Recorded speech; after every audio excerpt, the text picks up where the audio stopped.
Oh, God, I gotta drink all this water. I brought more, but I need all of it. why do you need all this water? I've learned from every video we've done on the internet that if this gun malfunctions while I'm shooting today, the way to fix it is to urinate on it. It's in every video. Every video we do, there's someone that makes a comment, piss on it. So that is true. I need to drink a lot of water. Oh God, I'm over full. To be able to do that. I don't know how. Maybe you should just not listen to them. What? It's a crazy idea. Seriously? Yeah, I think so. I guess we're doing a CCNR about this. Yeah. All right, so. It is a weirdly prevalent comment that I think comes from like one war memoir somewhere. I don't know what it is, but it started, it's most common on the mud test videos. Yeah. But it's on everything. The funny thing is where that actually originated had nothing to do with mud. It had to do with ice. Ice? Yes. Do tell. Okay. So the actual, in like the one extreme circumstance where someone actually peed on a weapon to get it running was because it had frozen.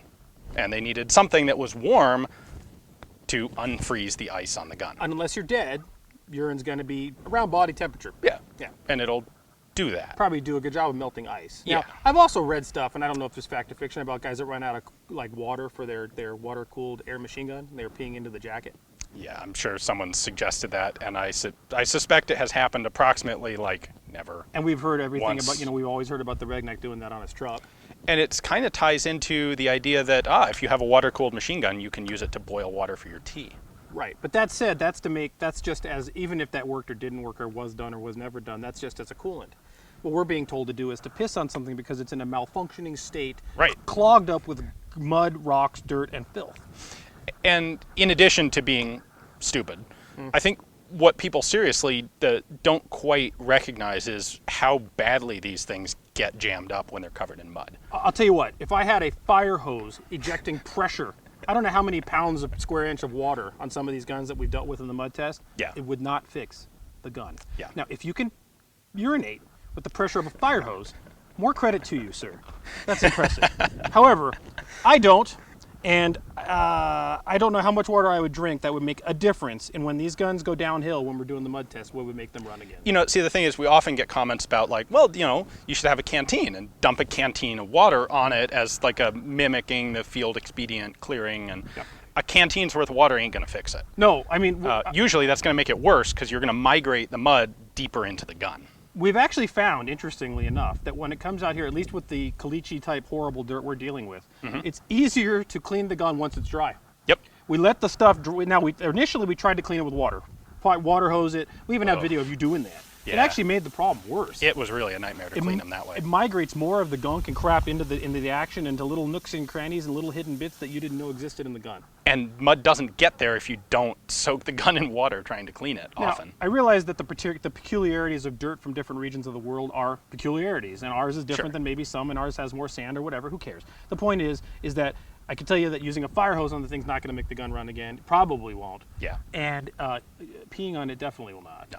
We'll do nothing except make it kind of disgusting. Right. So letting it dry off and then actually like coming at it with a brush and getting that stuff, it literally like kind of comes off like dust once it's dry, works better. Now that's also partly because we're in this really nice hot and dry climate where, we can leave the thing out in the sun for 10 minutes and all the moisture's gone. Now I will tell you what will work and on a water, and we've had this recommended to us and it does work, depending on the gun, of course. You don't necessarily want to do this with wood because wood swells when it gets wet too much and all that. But honestly, if you take the gun with you, like, a plastic Fantastic AR in the shower, you literally take a shower with the gun, believe it or not, that works pretty well. That's enough volume of water over a sustained period of time, and you're probably going to break the gun open when you do that. Oh yeah, you take the thing open and you're sitting there when it's cleaning you and the gun. That works pretty well.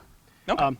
But that gives you an idea of how many gallons of water we're talking about to clean out, and how much force and how long to clean that gun out. A little bit of doot-doot ain't gonna make a difference. So I don't know where that comes from, and I don't know why we see that comment all the time, and I don't know where this prevalent concept of just piss on it makes anything happen. The only thing I know that's from firearms lore is that what is that saying about a flintlock? When all else is in vain, an angel will piss in your flintlock or in your prison, something like that. It's a German saying. But the point is that, when you don't have luck, peeing on something's probably going to make it worse, not better.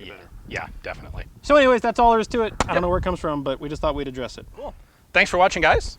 if you enjoy this sort of content, check out our Patreon page. Help support us there. Lets us keep doing this. And share the videos on YouTube and Full30. Yeah, don't forget to subscribe to YouTube and Full30 as well. That helps us as well. So thanks a lot.